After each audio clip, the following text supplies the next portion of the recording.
Okay, hello everyone. Wendy, can I just confirm that the live stream is on? Okay, it is. Thank you.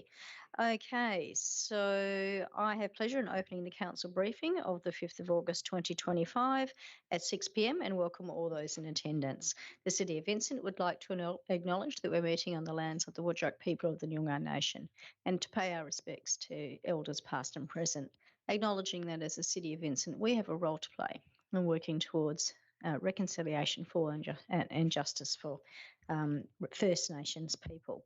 Now, I don't have any apologies with me tonight, but I note that we're still waiting to have Councillor LaFontaine and Councillor Wallace join us, noting I also don't have any approved leave of absence, but hopefully we'll be joined in a moment. Now, I'm going to go to public question time. Hello, members of the public.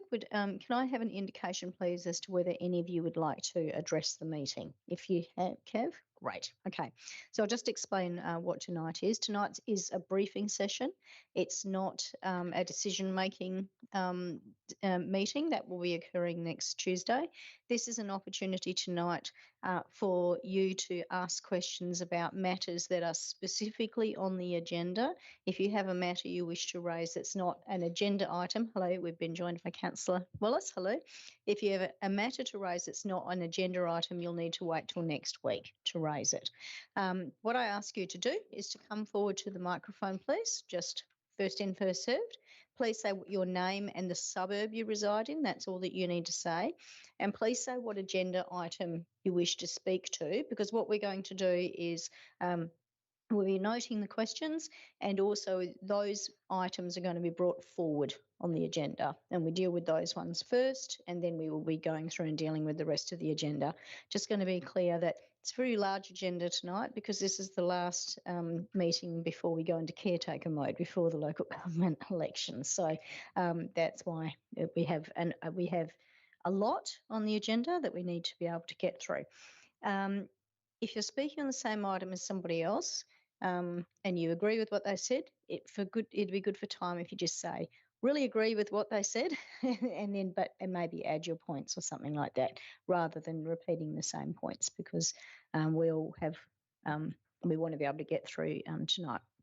If you don't want to be, it is being live streamed, but if you don't want to be recorded, please tell me and we'll stop the live stream when you present. Okay, so would anyone like to come forward and address the meeting? Yep, you don't need to indicate, you can honestly just come straight forward, but like I say, your name, suburb and what item.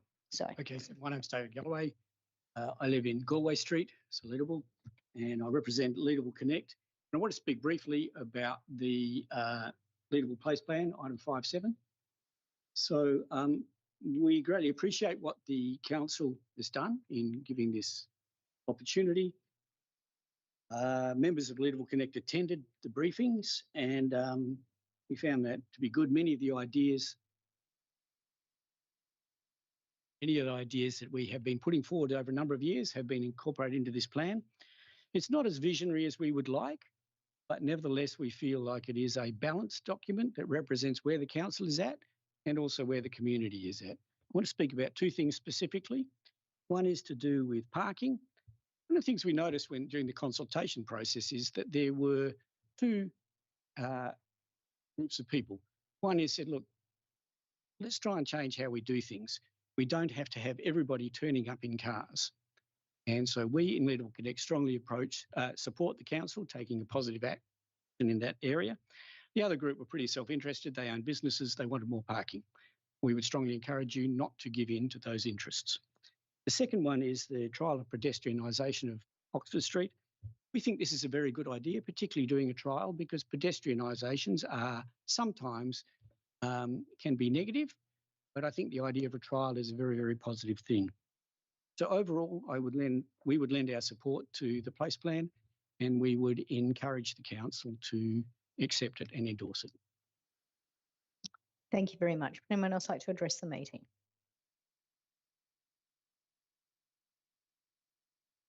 Good evening. My name's Andrew Seeley. I live at 23 Brookman Street. That's in Perth. I'm addressing item 5.3 tonight. I'd like to begin by saying that my wife and I purchased our home at 23 Brookman Street because of the beautiful heritage character of the area and the existing sense of community.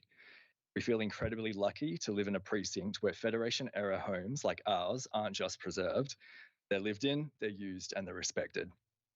William Street is more than a corridor, it's a functioning neighbourhood centre that's grown organically for over a century.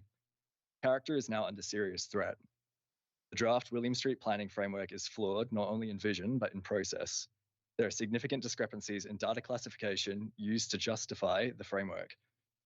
Economic and demographic claims appear to draw on data from outside the actual catchment area, including the City of Perth LGA. This undermines the validity of the framework's justification for increased density and scale. There are also major statutory and governance issues.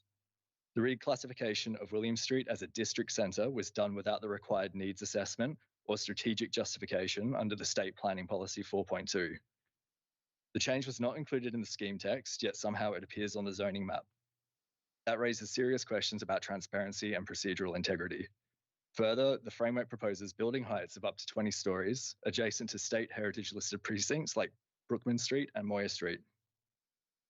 This level of development is completely incompatible with the area's existing form and is clearly inconsistent with local and state planning instruments, including SPP 7 and 7.2.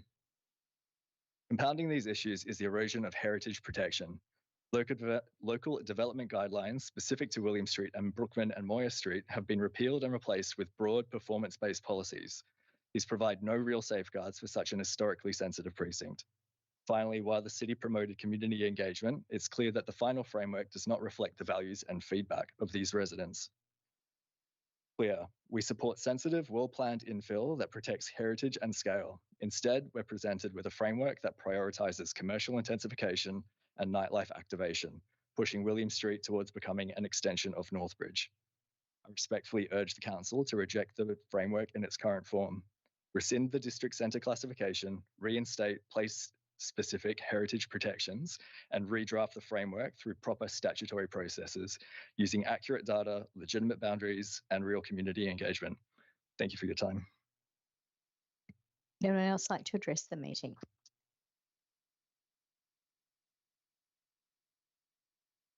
Hi, I'm Lena from Row Group, and I would like to speak to you today about the Beaufort Street Town Centre Planning Framework being agenda item 5.2.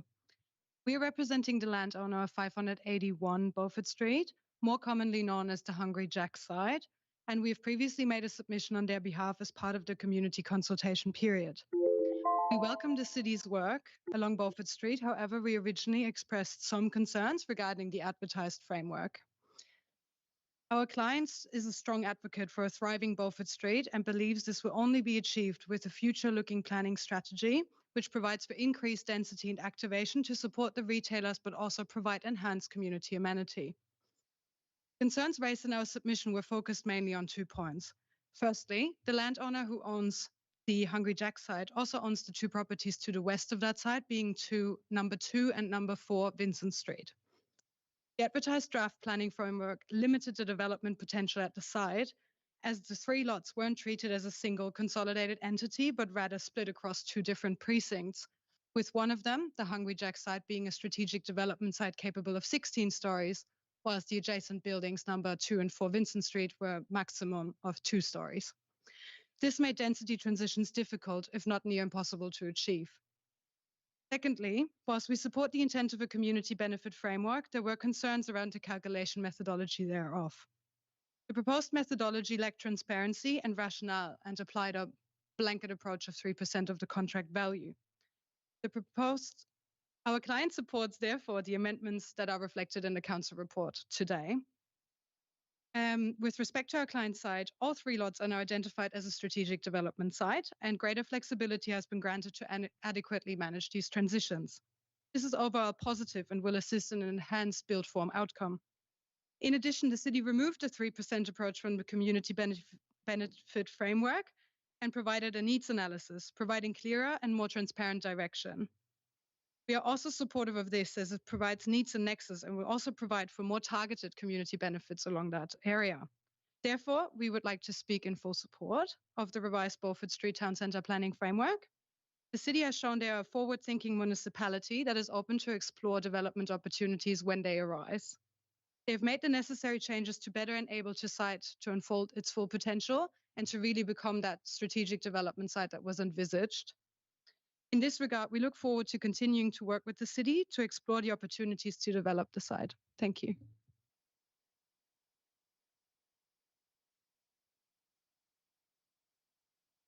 Hello, my name is Robert Piper. I live in Brookman Street in the suburb of Perth, and I'm also talking to the William Street Planning Framework. I just want to say I support everything that Andrew said. I'd like to add just a couple of other things. I'd like to refer to two documents.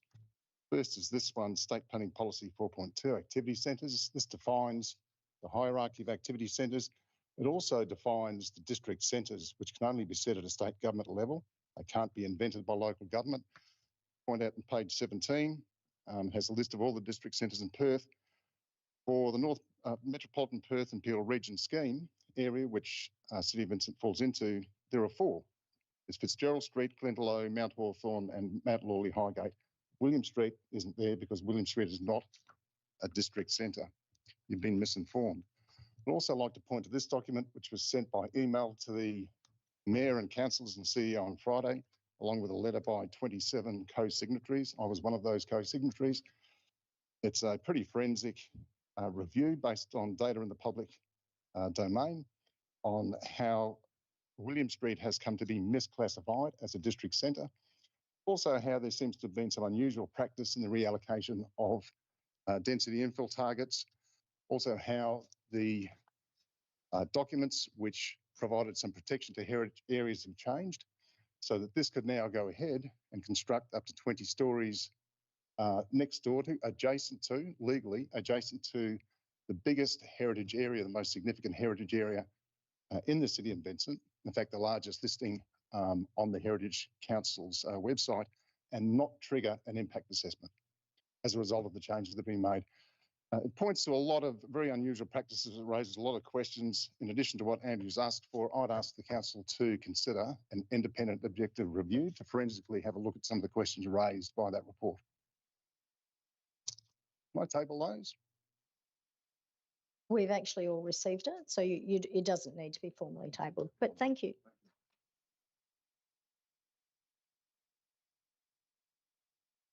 Good evening. My name is Tracy Harris. I'm representing Rosewood Care Group and I'm talking to agenda item 8.4.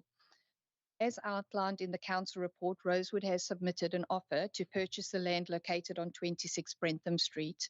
I'd like to take a few moments to explain the reasons behind this decision and to share our vision of how the site could benefit the community. Firstly, when it became clear that Arranmore Catholic School had decided not to proceed with an offer, we grew concerned that the land might be acquired by a private developer. We believe this could potentially lead to outcomes that are not in the best interest of our residents or the broader community. We understand that land use in the inner city areas like this is delicate matter, and any development must be carefully considered to protect the character, values, and the needs of the community. Rosewood is a not-for-profit aged care provider with strong decade-long presence in the City of Vincent. We currently operate 2 residential aged care homes, one in West Perth and one in Leederville, and are proud to be known for our premium, high-quality, compassionate care, thoughtfully designed premium environments. Secondly, and perhaps more critically, there is an increasing and well-documented shortage of aged care beds across WA. Sector is under significant pressure to meet the needs of aging population. At Rosewood, we are seeing this firsthand. Local families are regularly contacting us seeking care for their loved ones, many of whom wish to remain close to the communities they lived in for decades. We currently do not have the capacity to meet this growing demand. Our intention in acquiring this land is to explore the possibility of expanding our current Leederville home whilst considering the local residents. This would allow us to extend the standard of premium care Rosewood is known for to more residents while also providing strong community engagement. Our focus will always remain on creating an environment that enhances community well-being, supports older Australians, and aligns with the values of this council and the residents you represent. To be clear, we are not simply looking to build more infrastructure. We are committed to being thoughtful and transparent about what we do with this land. We have already demonstrated our transparency through my recent meetings with the Arramore School principal and letters provided to residents north of the proposed land purchase. We respectfully ask that the Council consider our offer in this broader context as a proactive step towards addressing community needs and safeguarding the future use of this land for public good. Thank you.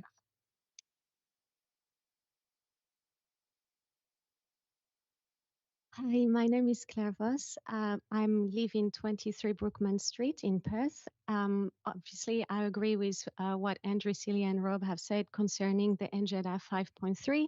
I'm sorry in advance, I'm French, so I'm a bit nervous to speak in English. I would like to talk more on a personal level. When we decided to buy our home on 23 Brookman Street, coming from France, I was like, oh my God, this is actually a part of his Australian history preserved so beautifully.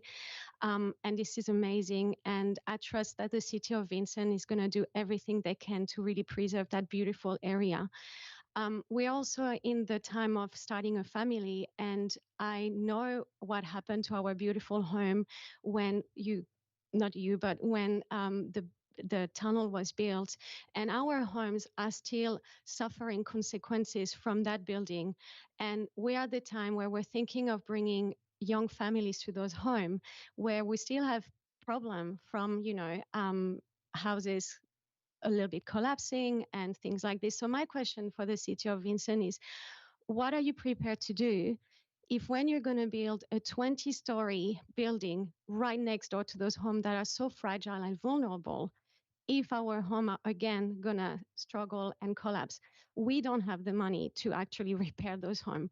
So I just ask you and beg you actually to actually revisit and really think properly of this 20-story right next to really vulnerable home, and also people like us who put all our money to those homes trying to bring a family and having newborn in home that potentially could actually collapse because of your decision. Thank you very much.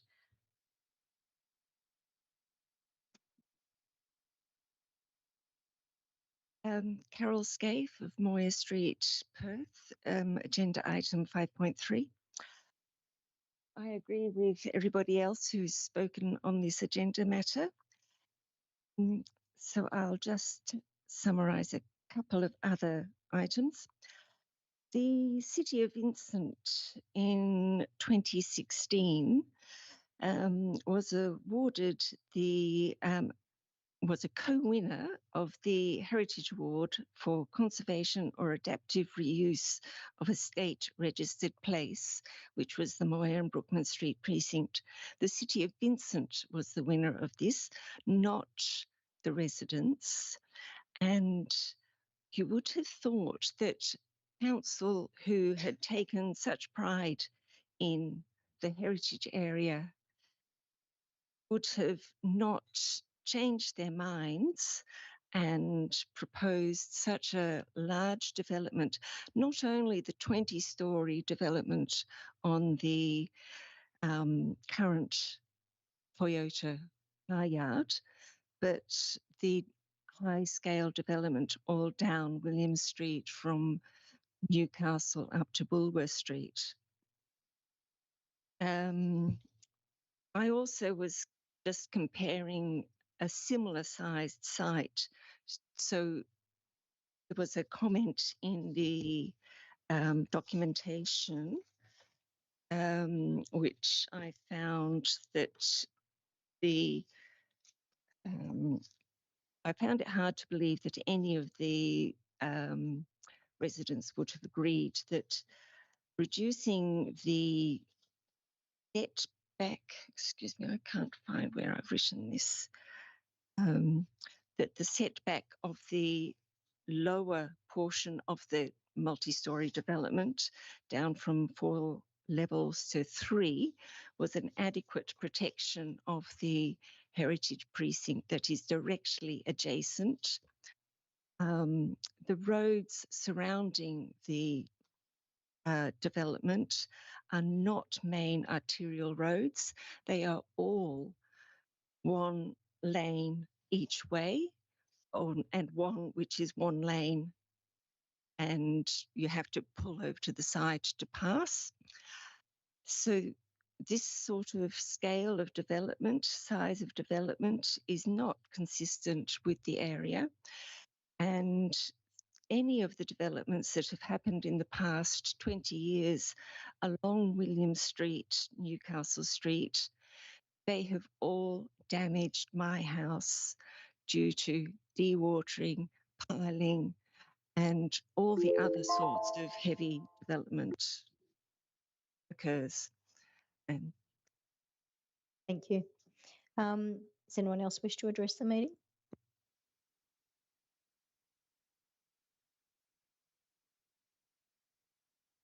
Hello, everyone. My name's Lana, and I live in Cambridge Street, just over the bridge, just outside of the boundary of City of Vincent. And I represent the Plant-Based Treaty, which is a global grassroots movement dedicated to putting the food system at the heart of solving our climate crisis by transitioning to a plant-based food system.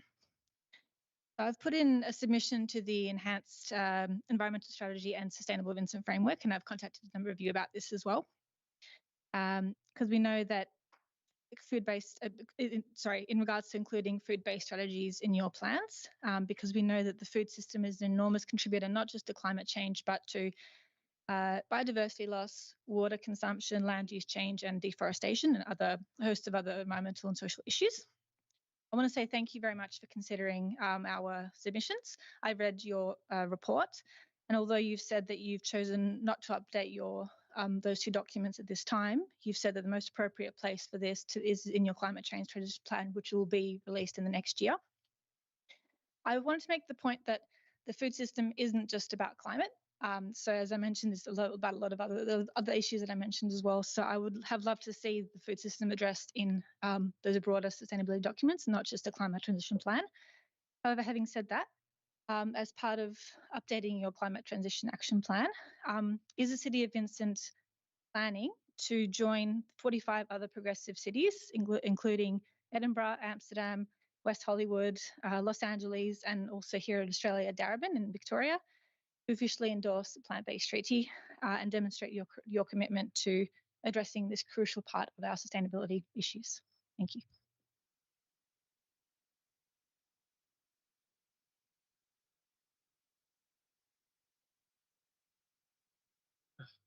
Hello, my name's Mark Greenshields. I live at 15 Brookman Street in Perth. Obviously, I'm here for 5.3, which is the William Street Planning Framework. The guys have said it in a lot of different ways. I'll say it in the way that I feel it needs to be said. I've been an owner and a resident of Brookman Street since '94, before the city was formed, before the town was formed. In all of that time, I've never seen the area referred to as a district centre. It's strange now that we're now using this framework, and it appears to have occurred for me without proper thought about the traffic, the planning, the parking, and the impact on adjacent buildings. So obviously those are my personal concerns. That's probably about it. Do I need to say anything more? Let me think for a moment. No, over those years that I've watched the council since '94, since it started off, I've seen very detailed plans going for Leederville Town Centre development, for Mount Hawthorn in particular. I watched and witnessed the brilliant transformation of Mount Hawthorn, and this one just seems to be out of character. So please have a look.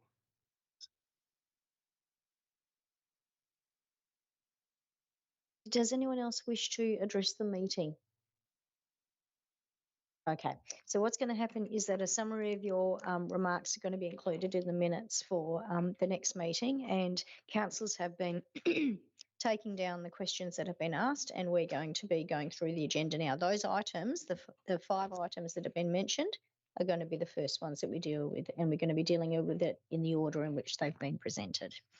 Okay, so there being no further questions, I close public question time at 6:24. Governance Manager, have any statements been received, please? Yes, through you, Mayor Simon, we have received written statements containing multiple signatures in relation to item 5.3. Any questions that need to be responded to will be responded to directly. I was about to go to the CEO to see if there's any declarations of interest that have been submitted, but there doesn't appear to be in here, so I'm just going to go straight to the councillors. Councillors, have any of you got any declarations of interest that you need to declare? Okay, not a problem. Okay, in terms of the items to discuss, in addition to the ones which have already been listed, Councillor Warner, do you have any others? Councillor Wallace? Councillor Castle? Councillor Greer? 5.1, 6.2 and 6.3. Wait a sec, so 5.1. 6.2 and 6.3. Okay. Councillor Alexander? Councillor Wolf? 6.1 and 8.5, please. 6.1 and 8.5, and Councillor Hallett. Okay. All right, so I'm just going to organise quickly the order that we're going to do that.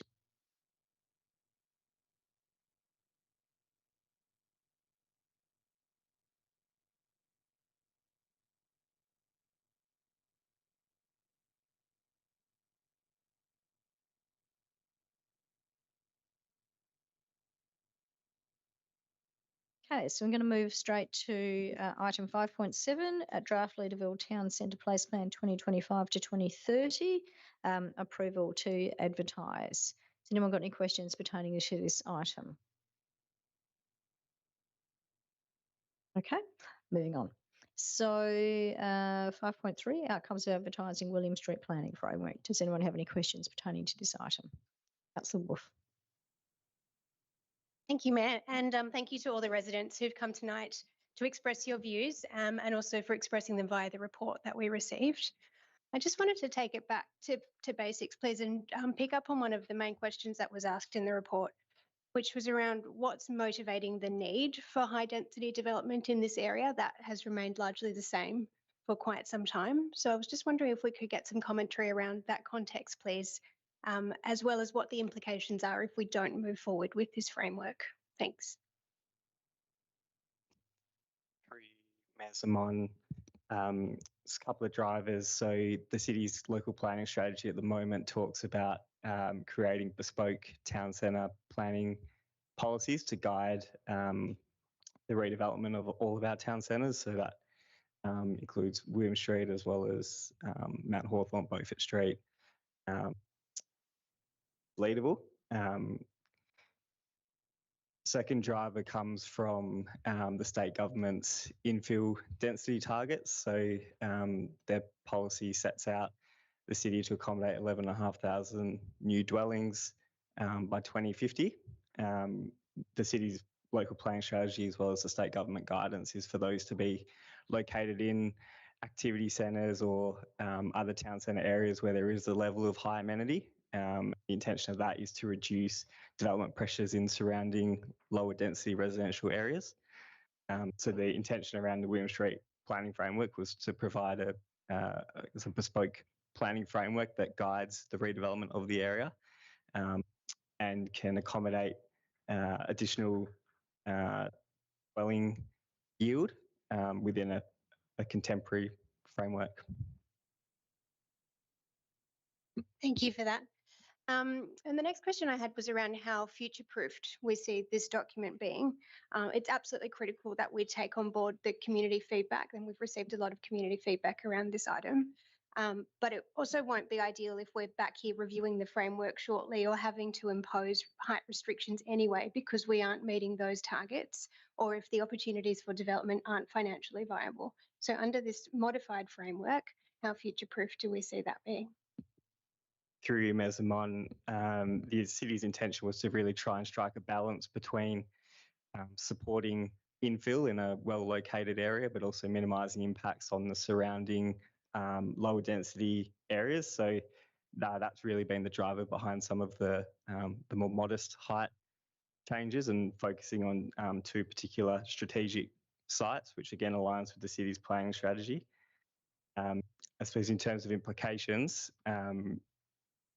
if the city wasn't to meet its density targets, it does run the risk of the state, through the city's upcoming planning scheme review, uploading some of those residential areas and really providing for that infill in other ways. So The intention, again, was to really try and guide this in an area where it is better located and it can have that amenity for future residents while also still managing impacts. Just hoping to finish off with two questions that we heard from the public gallery tonight, please. One was just hoping you could talk to any structural risks for the homes in the Brookman Moir precinct with regard to the 20-storey potential 20-storey development potentially being established at the Toyota site or any other high-density developments in the precinct. Through you, Mesamon, that would be an issue, I think, with any development that occurs along William Street, particularly where it is of a higher scale. So the city has a policy around construction management, which would need to detail construction methodology and how that would occur in a way which doesn't impact on the Brookman Moir precinct or any other surrounding properties. The building legislation also provides separate requirements around how impacts are to be managed and that there isn't an adverse impact. So wouldn't be something directly addressed through this framework, but there's other levers in place. Thank you. And the other community concern I just wanted to pick up on was the classification of William Street as a district centre, with the report suggesting that perhaps neighbourhood centre might have been more appropriate. I'm happy for that one to be picked up in the briefing notes if needed. Through you, Mayor Simon. So the district centre zoning for William Street came through in the city's planning scheme, which was gazetted in 2018. So that went through the WAPC and was signed off by the Minister for Planning. The driver for that district centre zoning came from the city's local planning strategy, which recognised the proximity to the Perth CBD. And again, that need to develop a more bespoke town centre for that particular area. So that was where the district centre zoning was arrived at. Councillor Hallett. Thank you. Through you, Mayor. Just two main ones. Could you talk us a little bit through the planning logic around designating the William Street car park as a strategic development site, but removing that from other large sites like the Salvation Army? Through you, Mayor Simon. So when the planning framework was advertised, there was two strategic development sites that were identified, City Toyota and the William Street car park. The framework also identified non-strategic development sites, so where they were in specified sub-precincts and had an area of more than 1,000 square metres, they were also capable of additional building height.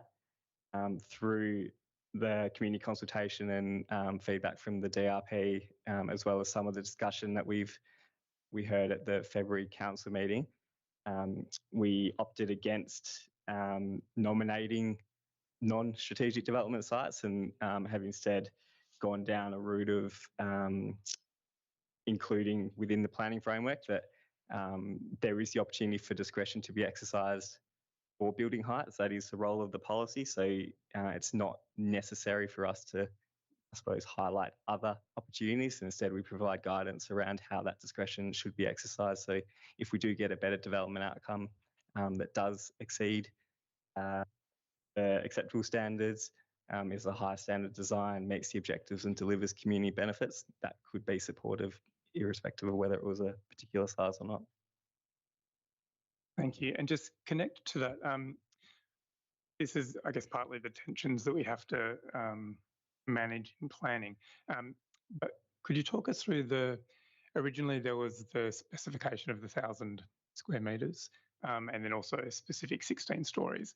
And my understanding from the report was there was the desire for some flexibility, which meant that things could go beyond 16 stories. Just wondering if you can talk us through, we can be more vague and talk about amenity, but if we're not the decision maker, by not having specifics in there, how does that change our ability to control what the outcome might be? Through you, Mayor Simon. So in terms of the William Street planning framework, that at the end of the day is a local planning policy. Under the planning framework, those policies are due regard. So whether a particular outcome was nominated in there or not, there's still the ability for a decision maker to I guess vary that or approve a taller building if the development outcome was better, as I talked about earlier. So our view was to not try to set unrealistic expectations of 16 stories being perhaps a cap or a maximum building height, which it could be perceived if we'd nominated that, and instead just provide the parameters around how, if a taller building was proposed, how that should be considered and assessed. And that really responds to a shift in the state planning framework towards a more performance-based assessment rather than a prescriptive number. Does anyone else have any questions pertaining to this item? Councillor Wallace. Thank you, Mayor. Yeah, just excuse me, had a question on how we've arrived at designating the strategic development sites. I think there's one line in the planning framework that talks about selection for becoming an SDS is based on tenure and a few other items. I guess I understand. I guess my views on it is it seems like we've picked City Toyota and the car park in particular because of tenure, because of a perception that they're currently quite underdeveloped. I was just wondering what other items were considered when designating them as strategic. Mayor Zaman, probably the third factor to add in there was around lot size. So those are the two largest sites within the William Street planning framework area. And the logic was really the larger sites have more of an opportunity for additional height because you can accommodate transitions on site to really offset the impacts from a greater scale of development. So that was really the science there. Thank you. Are there any other questions pertaining to this item? Okay, so we'll move on to the next item. The next item is 5.2, outcomes of advertising Beaufort Street Town Centre Planning Framework. Are there any questions? Okay. Oh, sorry about that. Councillor Wolf. Thank you, Mayor. I had 3 questions. Firstly, were there any strong community objections that couldn't be resolved in the modified framework? Through you, Mayor Zaman, in terms of the community feedback, there was probably some fairly strong feedback around building heights generally and the increase, not just on the strategic sites, but the increase along Beaufort Street from 6 to 8. I think the points made about the other item are still relevant in that we're seeking to focus density within the Beaufort Street Town Centre and avoid impacts on surrounding areas. So that would be one where we weren't able to necessarily directly address it through the policy, but lots of those concerns related to offsite impacts from overshadowing and visual privacy and things like that, which are captured through our setback provisions, as well as there's still a separate DA process that redevelopment would need to go through, and that goes through that site responsive design and assessment against the R codes to consider and make sure any offsite impacts are managed. So, yeah. Thank you. And on some of those smaller strategic development sites that were removed, was there consideration given to reducing the height rather than removing them altogether as strategic development sites? Through you, Mayor Simon, consideration was given to that. The principle around focusing greater height intensity around the Vincent Beaufort Street node, which came through the DRP feedback, was a key driver for why we focused the 16 and the 12 there. The DRP comments looked at those other sites and the size of those and how they would be able to respond to their context and what they abutted as well. And the suggestion there was that they would be a little bit more challenging to make work in terms of having a greater height than the 8 stories that we had that would apply throughout the precinct. So we didn't pursue those any further.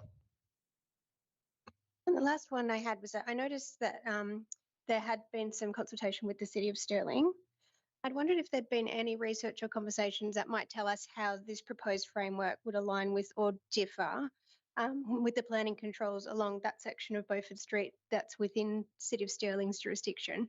I'm just trying to get a sense of if you're coming in and out along Beaufort Street, if in the future it might look similar or wildly different as you cross that LGA line, and whether there are any implications for attracting future development within Vincent.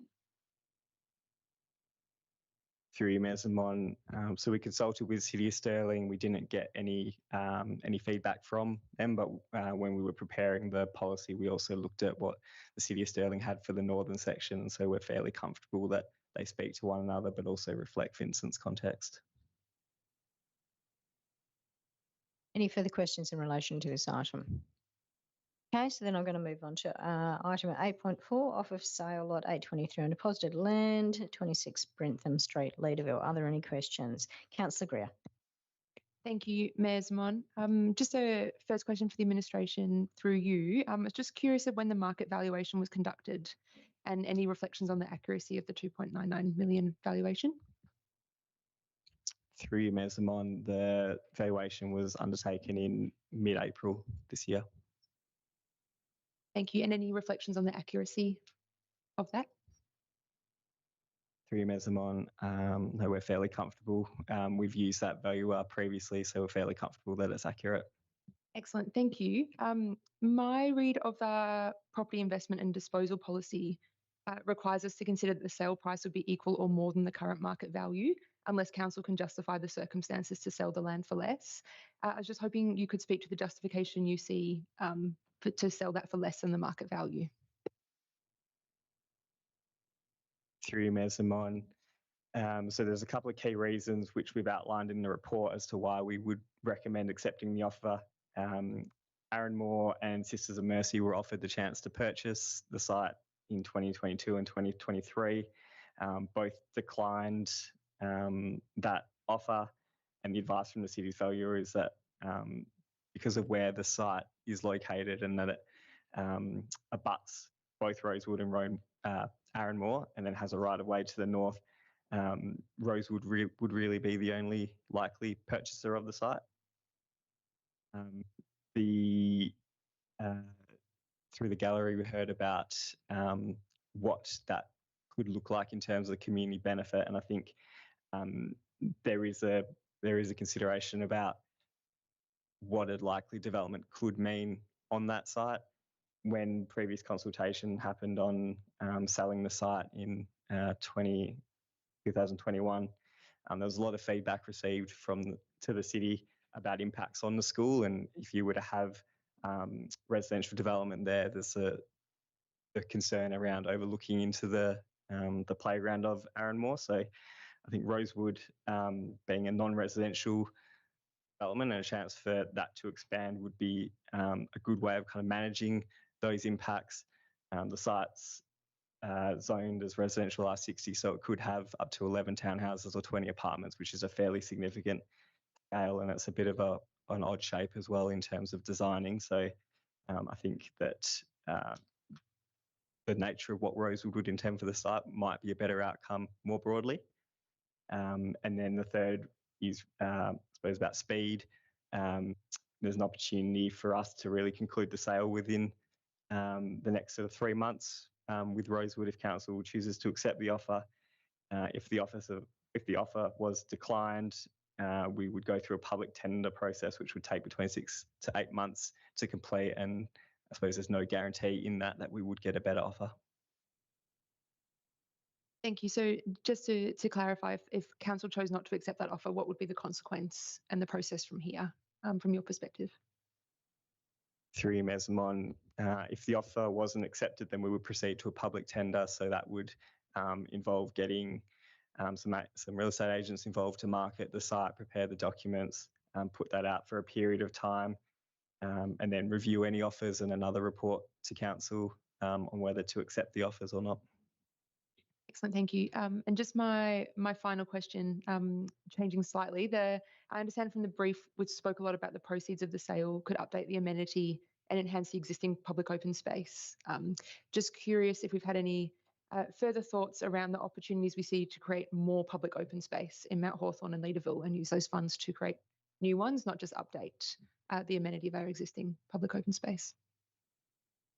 Through you, Mayor Zaman, the opportunity would certainly exist for that. At the moment, the recommendation would be for any funds to go into the POS reserve, and our intention would be to use that to enhance existing POS, make it more accessible, address some disability access issues, and that would have a benefit to the community, but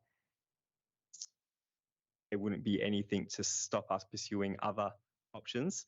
It's just likely probably more expensive. We may need to accumulate some more funds before we can actually implement those. So opportunities to enhance existing POS were seen as a win in that sense. Great, thank you. That's all my questions. Councillor Castle. Thank you, Mayor. A quick one just to pick up on that point from Councillor Greer. I just wonder if clause 6, there might be consideration for deleting the word existing from that, while it wouldn't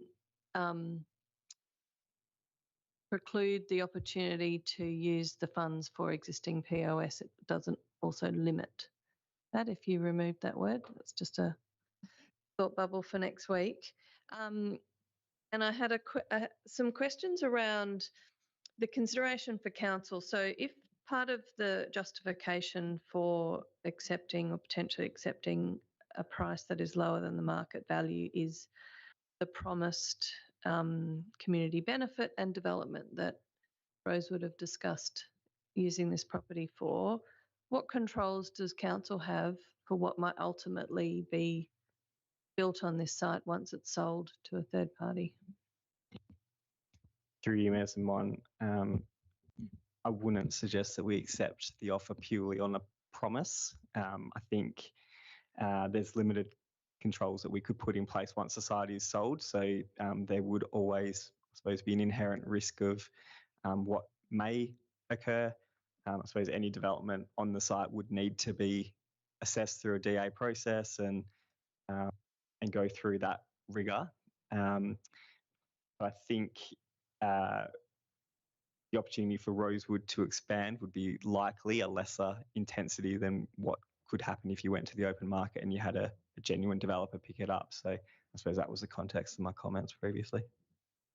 Thank you. I appreciate that. I suppose there's still a risk that it might be on-sold to another party and we might be looking at another type of development anyway.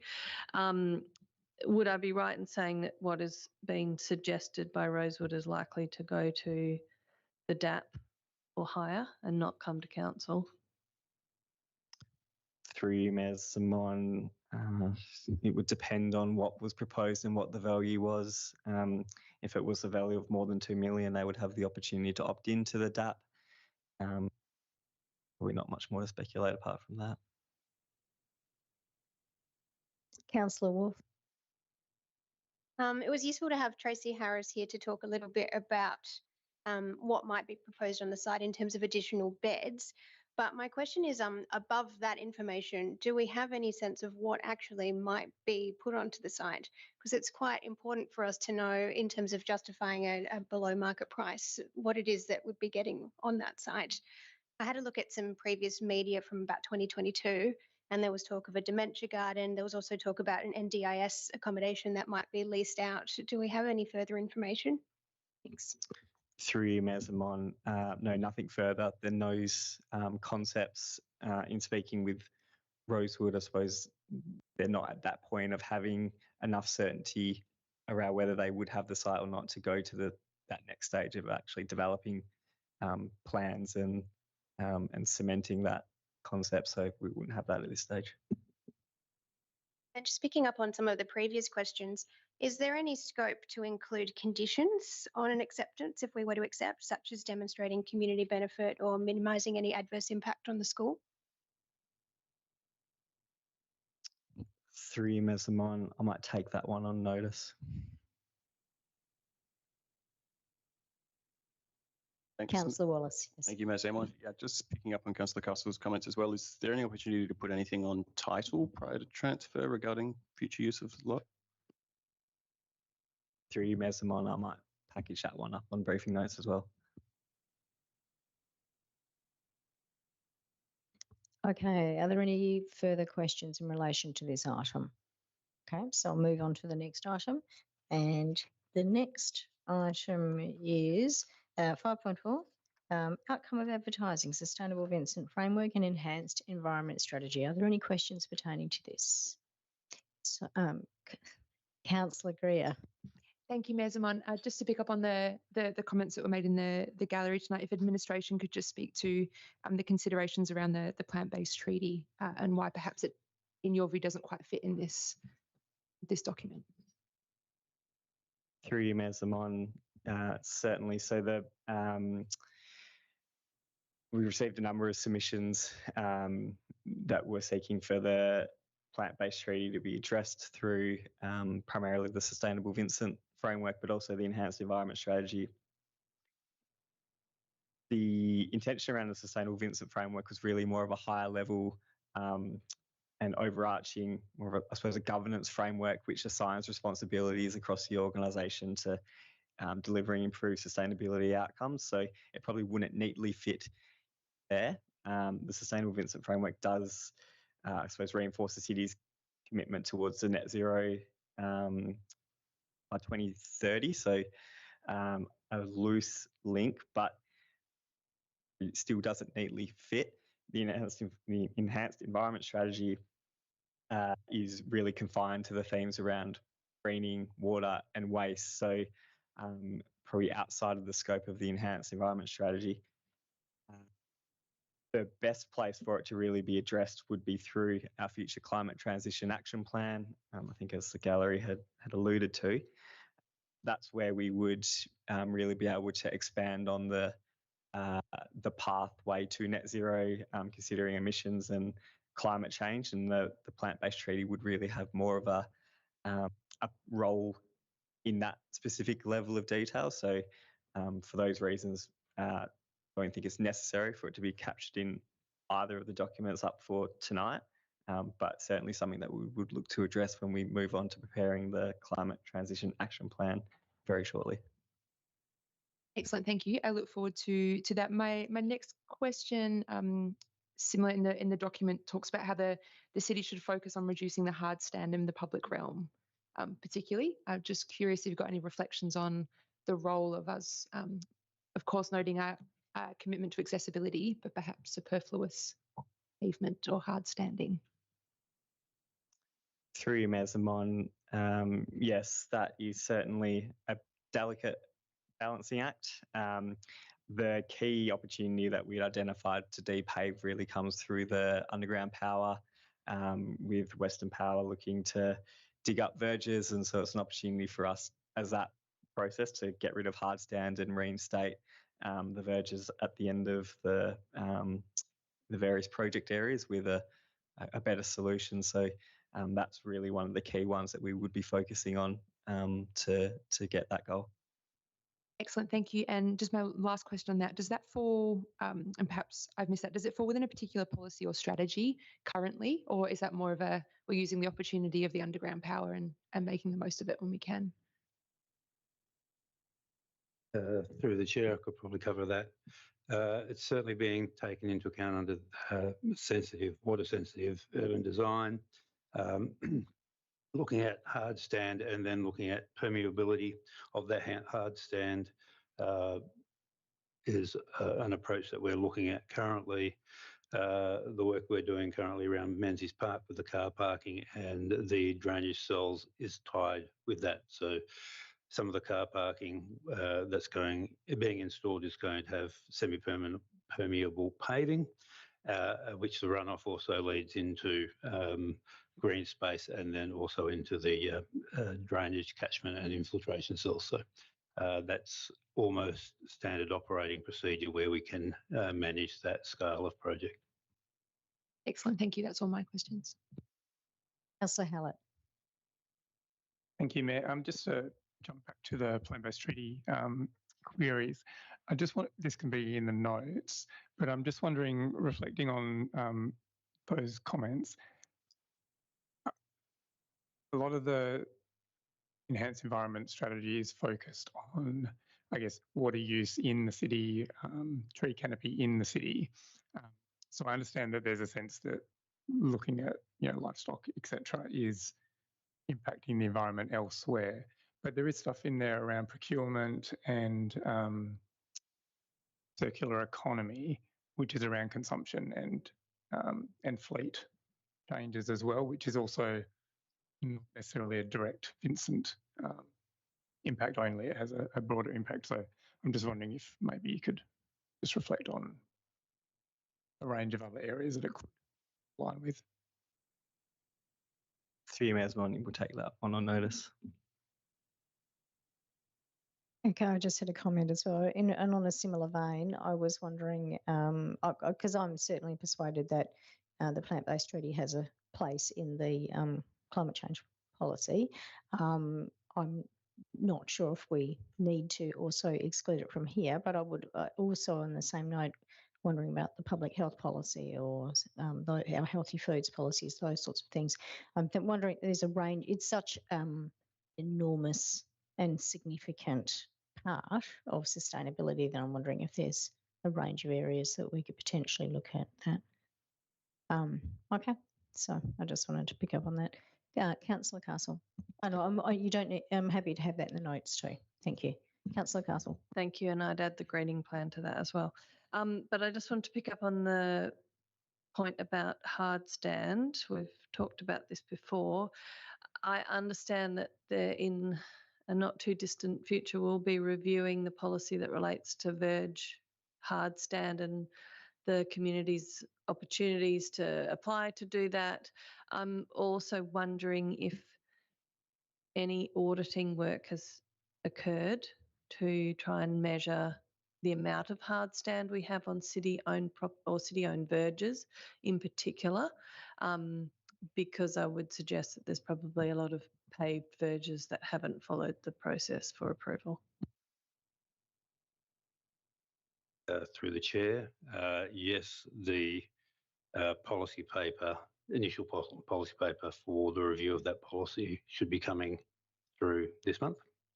And there's been work around how that review policy may look and some guidelines around it, but that is very broad at the moment.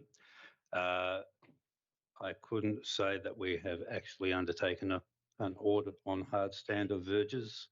We're struggling to do audit of our fixed infrastructure as it is, let alone verges, but there has been a little bit of work around some areas, but nothing substantial at this stage. Thank you. I expected that would be the answer, and I realise that's a massive job.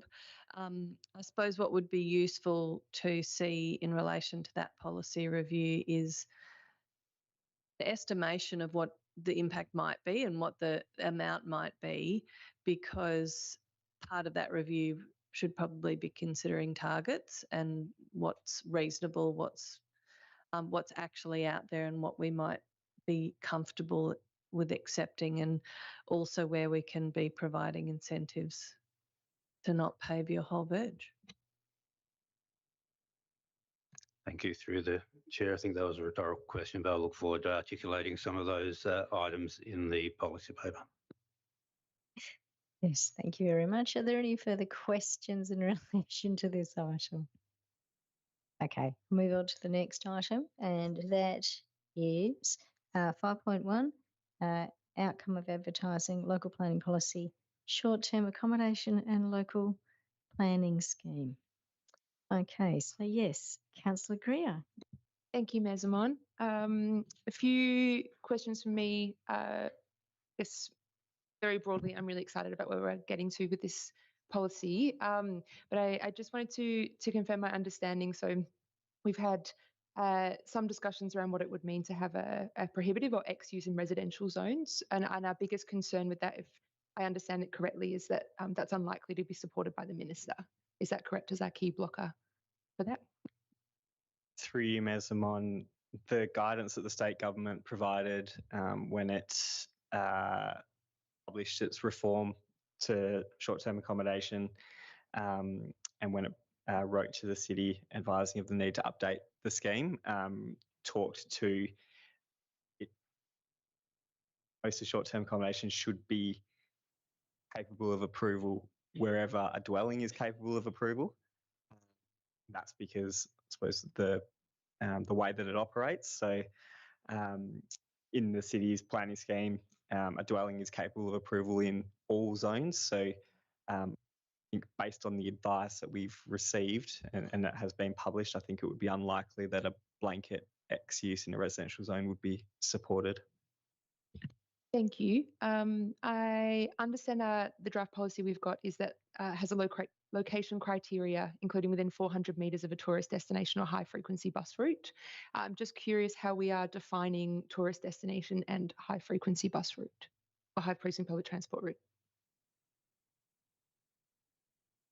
Through you, Ms. Amon, so the residential design codes define the high frequency bus route, and that is essentially a bus route or a public transport route that has a service that operates every 15 minutes in the AM and PM peak periods.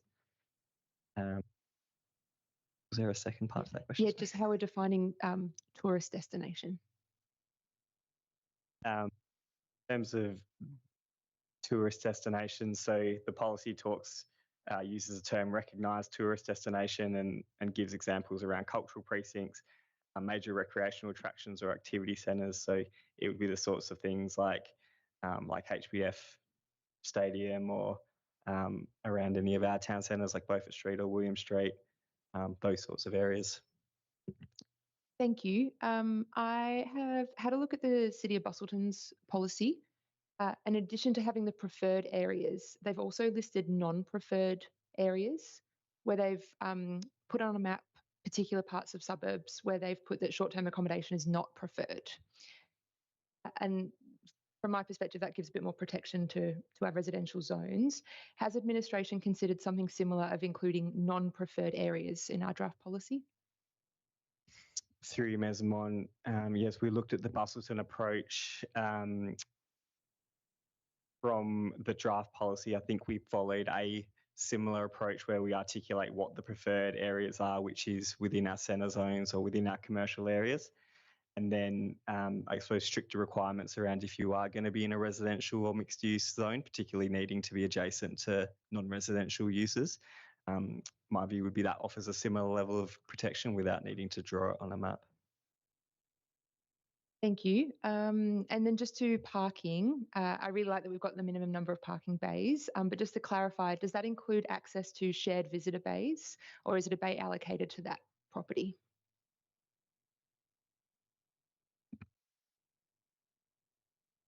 I'll take that on notice. Thank you. That's all my questions. Councillor Wolf. Just one question from me, please.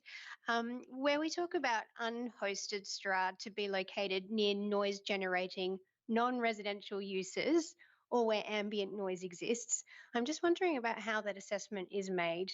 I was wondering, could it be that there's an apartment block, it's on a main street, and that main street has lots of traffic that's quite noisy in the day, or the apartment block faces a restaurant that's only noisy in the evening?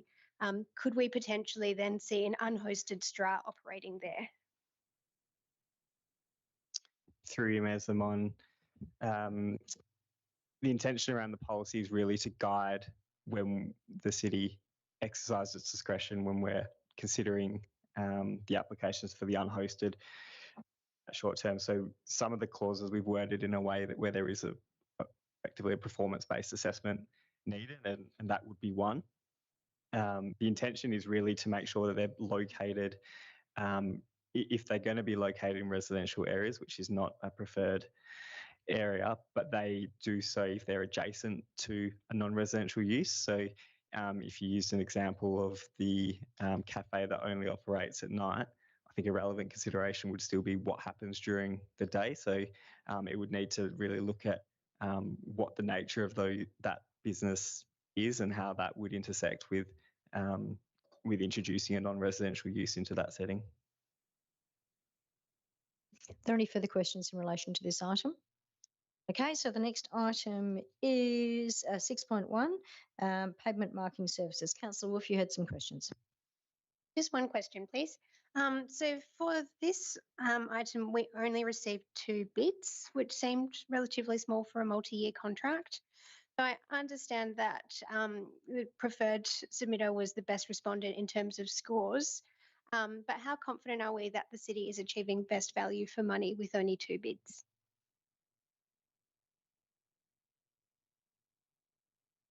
Thank you. Some of that is articulated in the report.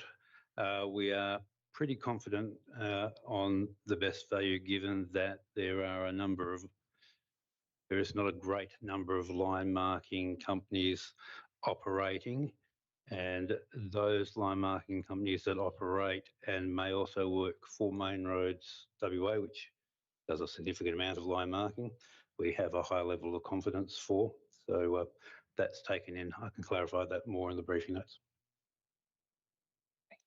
And just to follow up to that one, where we do receive a small number of submissions, do we go and do further research if required? So, for example, looking at historical contracts within the City of Vincent or benchmarking to other contracts with other local governments?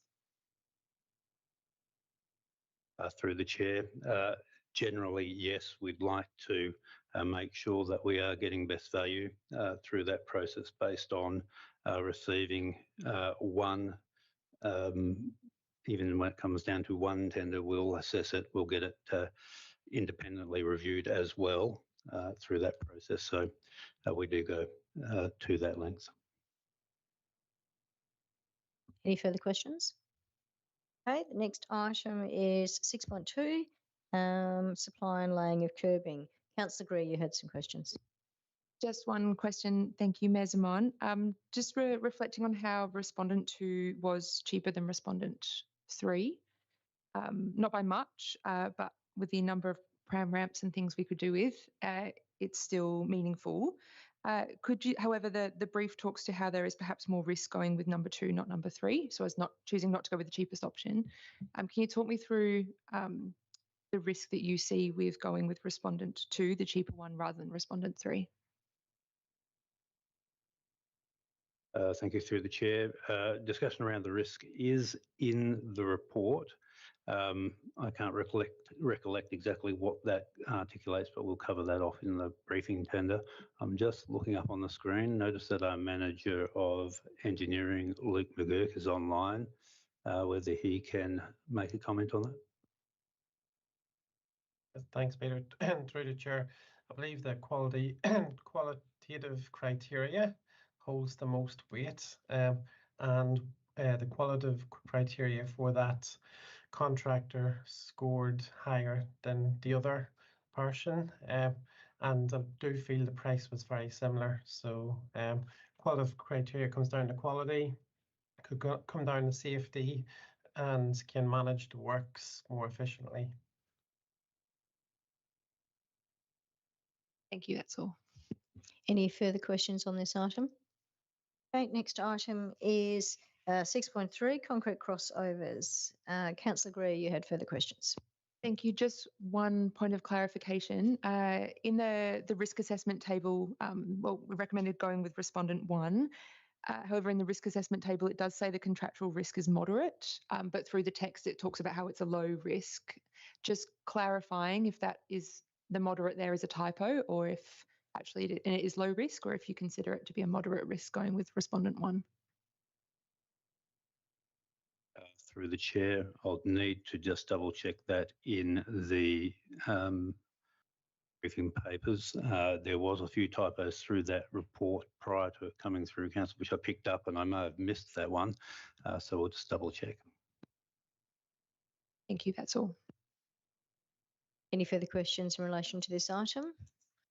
Okay, so move to 8.5, information bulletin. Councillor Wolf. Thank you, Mayor.